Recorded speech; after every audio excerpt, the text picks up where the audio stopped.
To start off, I'm going to clean up the body and adjust a couple of the panel lines as they were pretty shallow. Specifically, the ones around the windows on the side were pretty much non-existent. It was a bit of a raised edge, and that was pretty much it.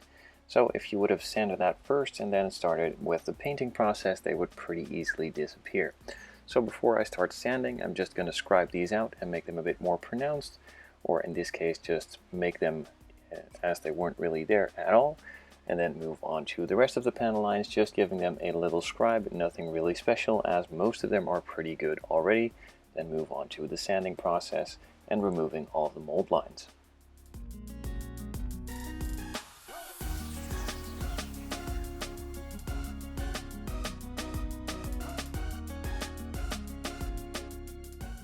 After scribing out some of the panel lines and making others a bit more pronounced, it's time to remove the mold lines. I'm firstly just going to mark them off with a permanent marker to give me a clear visual on where they are, and also to act as a guide code during the sanding process to show me how far I am in removing them.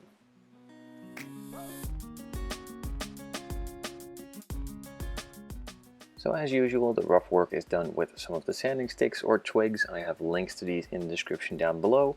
My guess is that they are roughly 320 grit. Not too rough, but rough enough to just remove them quickly and without leaving too deep of a scratch that isn't easily sanded out later on.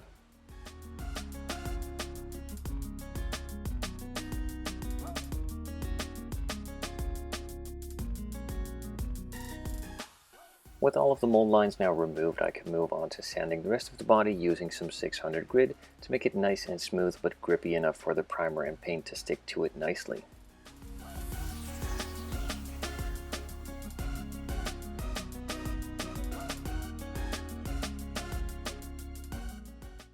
After sanding, all of the dust was removed from out of the panel lines and the rest of the body panels, of course, as well.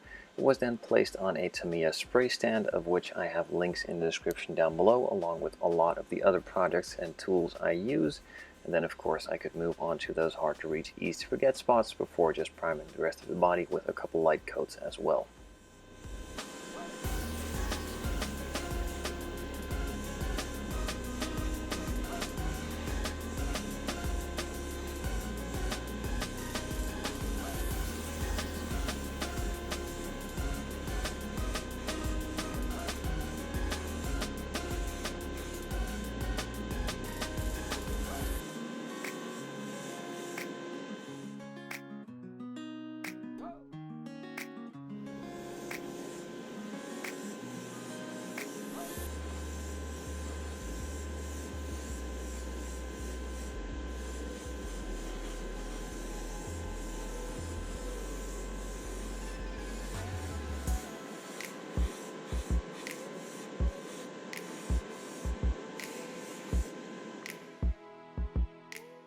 The 2 coats of primer went on nice and smooth. I let it sit and dry for about 30 minutes before moving on to sanding it even smoother with some 3000 grit, removing some small dust spots and rough spots around the body, and also in general just cleaning it up and making it as smooth as possibly could be.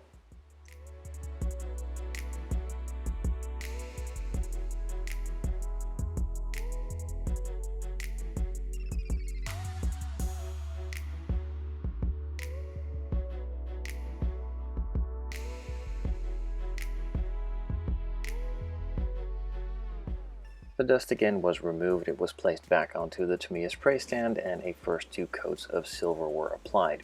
Now, reason being, I could use white primer, but as I've explained in the past, I don't like the white primer from Zero Paints.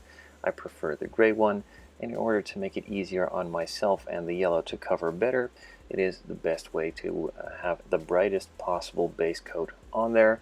And in this case, I'm using some silver. It covers quickly, and it is nice and easy to apply, in order for that base to be as bright as it possibly could be, for the yellow to cover a lot easier.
2 coats of silver are applied, the coverage is nice and even, so I could quickly clean out the airbrush and move on to the main color itself, being yellow. Now, I couldn't really find a specific color code or color that was used on the car, so I just had to do it by feel, and I figured that the Ferrari yellow was the closest to it. Now, I could be completely wrong. I don't really mind, as it's just done by eye, and I think this one looks good, so I went with it.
The first coat is on, as you can see, and the coverage is pretty good on top of the silver, so about 10 minutes of curing time in between, and a second and third coat followed as well.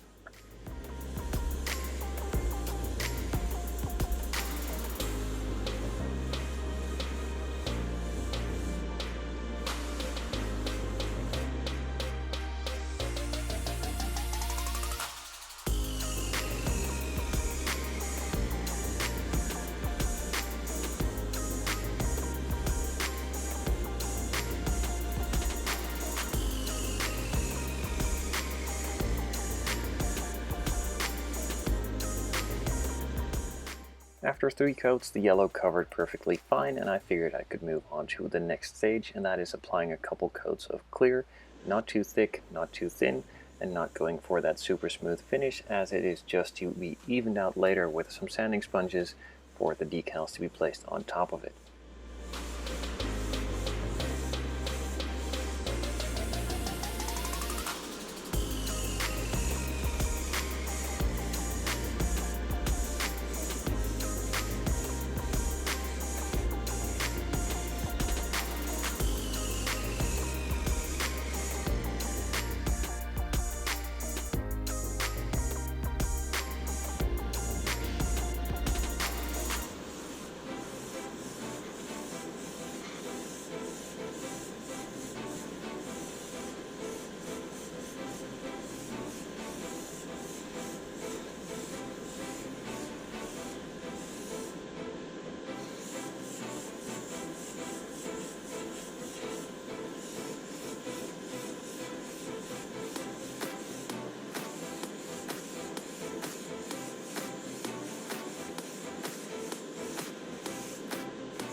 With 2 light coats of clear applied, I let it sit and dry for about 24 hours before sanding it smooth. Now, this is within the recoat window, meaning that it is not fully cured yet, and it is safe to apply another couple coats of paint and another couple coats of clear on top of it without ruining it or damaging any of the parts. If I would have let it sit longer, I would need to wait about 2 to 3 weeks before I would be able to do this again. So with this, doing it in a couple of days, it is a lot easier and a lot faster, achieving the same result. The entire body was sanded down smooth to a nice even finish, and I could then move on to cutting out all of the decals and start placing them one by one.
All of the smaller decals are in place, so it was time for the big one as well.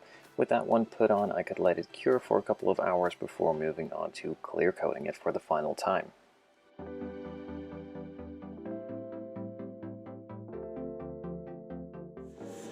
A couple minutes ago you could see me sand down the previous coats of clear to make them as smooth as they could possibly be and remove any or all blemishes before applying the decals. The decals are now on and the clear coat underneath is still really smooth, so these final couple layers don't really need to be as thick as the clear is self-leveling. With the ground coat or the previous coat of clear being really smooth, it will even out to be as smooth as those layers underneath without too much hassle or too much buildup. So this first coat is just nice and light to cover all of the decals and to blend them in a bit, and the second coat will be a bit heavier to blend them in a bit more and also help self-level it even better.